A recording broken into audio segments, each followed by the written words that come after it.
अगर आप एंट्री में वाउचर एंट्री करना चाहते हो तो वाउचर एंट्री करने से पहले आपको ये गोल्डन रूल जो है अकाउंट्स का याद होना चाहिए, तो बहुत आसानी से आप एंट्री को कर सकते हो। ठीक है, 3 ही है इसके अंदर में। पहला है पाने वाले को डेबिट, देने वाले को क्रेडिट करो। व्यापार में आने वाली वस्तु को डेबिट करो और व्यापार से जाने वाली वस्तु को क्रेडिट करो। तीसरा, खर्च, हानि और नुकसान को डेबिट करो, आय और लाभ के खाते को क्रेडिट करो। ये तीनों जो नियम हैं, ये पहला नियम है व्यक्तिगत खाते का, दूसरा है वास्तविक खाते का और तीसरा है नाम मात्र के खाते का। तो खातों को भी आपको पहचानना चाहिए। जैसे मैं यहाँ पर एक सवाल ले रहा हूँ, ध्यान से देखो। ये सवाल ऐसा है कि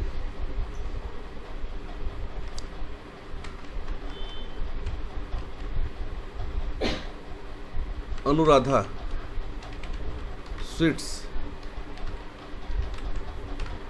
के नाम से 2 लाख रुपए नगद से व्यापार प्रारंभ किया गया। मतलब क्या बोल रहे हैं, सवाल को समझ लो पहले आप। यहाँ बोला जा रहा है कि अनुराधा स्वीट्स के नाम से आपको एक व्यापार को प्रारंभ करना है।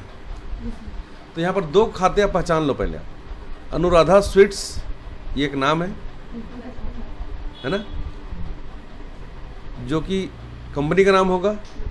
ठीक है, और यहाँ लिखा प्रारंभ किया। तो प्रारंभ करने के लिए क्या चाहिए आपको? कैपिटल चाहिए। और किससे शुरू किया आपने? नगद से शुरू किया। तो यहाँ पर 2 खाते आपको मिल गए। पहला खाता है कैपिटल और दूसरा खाता है नगद। ठीक है, अब व्यापार शुरू होगा तो व्यापार में कैश आएगा ना। तो कैश आएगा तो ये सवाल किससे बनेगा? ये सवाल हमको बनेगा रिसिप्ट वाले वाउचर से। ठीक है, जिसमें क्या करोगे आप? जिसमें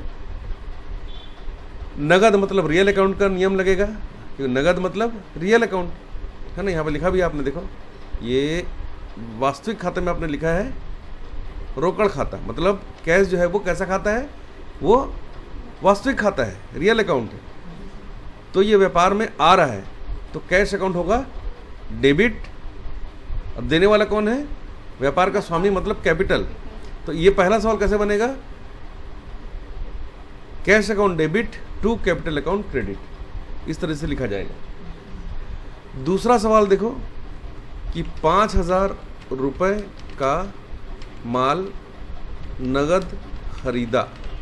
अब यहाँ पर देखो 5,000 रुपये का माल नगद खरीदा, तो 2 शब्द मिल गए आपको। यहाँ पर 2 आपको लेजर मिल गए, एक है कैश और दूसरा है परचेस। जब भी आप कोई सामान खरीदोगे तो आपके पास नगद मतलब कैश जाएगा, और जाने वाली चीज़ क्या होती है?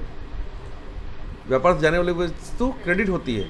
तो नगद होगा क्रेडिट मतलब कैश होगा क्रेडिट, और परचेस मतलब खरीदा होगा डेबिट। तो इसका कैसे बनेगा ये? Purchase account debit to cash account credit. Purchase account debit to cash account credit. ठीक है, तीसरा देखो 5,500 रुपये का माल नगद बेचा। नगद बेचा, बेचोगे तो आपको कैश मिलेगा ना। तो कैश अकाउंट होगा डेबिट और सेल्स अकाउंट होगा क्रेडिट। एक सवाल और देखिए कि राकेश को 1,000 रुपये का भुगतान किया। आपने राकेश को 1,000 का भुगतान किया, पाया कौन? राकेश पाया, और आपके पास से क्या गया? कैश गया। तो पाने वाला क्या होता है? डेबिट होता है। तो राकेश होगा डेबिट, और क्या जा रहा है? व्यापार से कैश जा रहा है, जाने वाली वस्तु क्रेडिट। तो यहाँ पर हो जाएगा Rakesh account debit to cash account credit. ठीक है, एक सवाल और देखिए, मनीष से 1,500 रुपये प्राप्त हुए। मतलब आपके व्यापार में 1,500 रुपये आए हैं। तो यहाँ पर कैश अकाउंट होगा डेबिट, क्योंकि कैश व्यापार में आ रहा है, और देने वाला है मनीष, और देने वाला हमेशा क्या होता है? क्रेडिट होता है। तो इसकी एंट्री होगी कि cash account debit to Manish account credit. ठीक है, 2 सवाल और देखते हैं। दुकान का किराया दिया 3,900 रुपये।